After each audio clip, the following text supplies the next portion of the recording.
Prime Minister Hun Sen has announced that roles within the state framework will be made available for any former employees of online media outlet VOD who wish to engage in public affairs.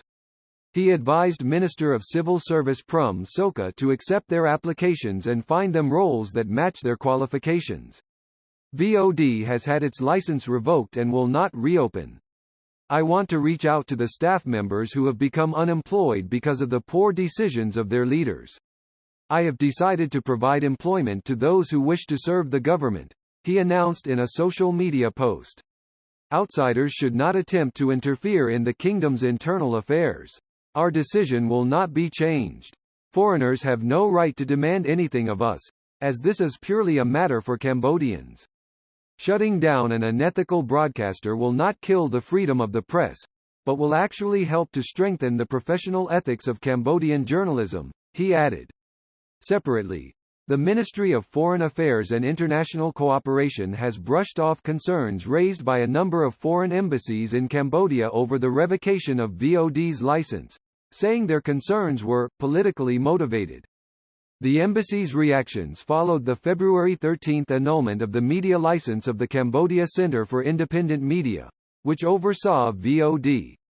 Foreign Ministry spokesman and Sokha said the revocation came after VOD, which published in both Khmer and English and also produced radio programs, had seriously breached journalistic ethics and tarnished the honor of the government by not making corrections and issuing a public apology for their intentionally slanderous article on the government's disaster relief to quake-hit Turkey.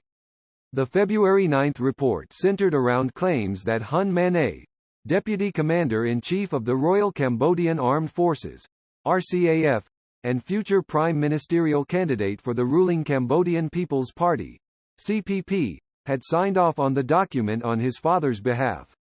The report claimed to have quoted a government spokesman as saying that it was not improper for Manet to act in an official role on behalf of the Prime Minister in delivering assistance to Turkey, formerly called Turkey.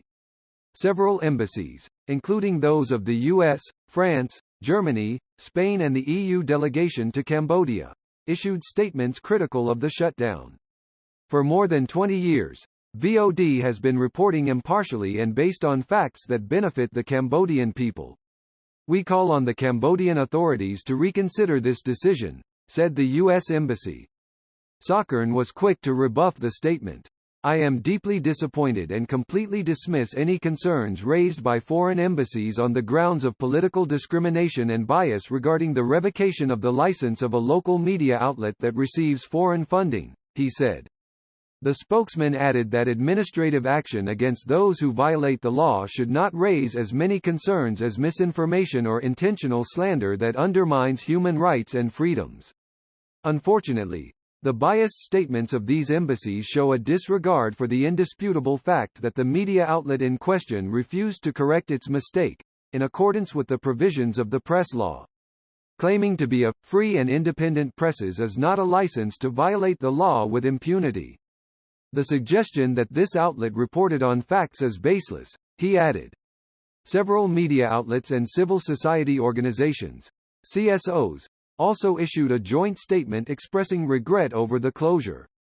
Pen Bona, Secretary of State at the Ministry of Information, reminded journalists that they should be providing clarity, not skepticism, to the public. Journalists should write or comment according to the facts of a story, and not to score political points for their masters, he said.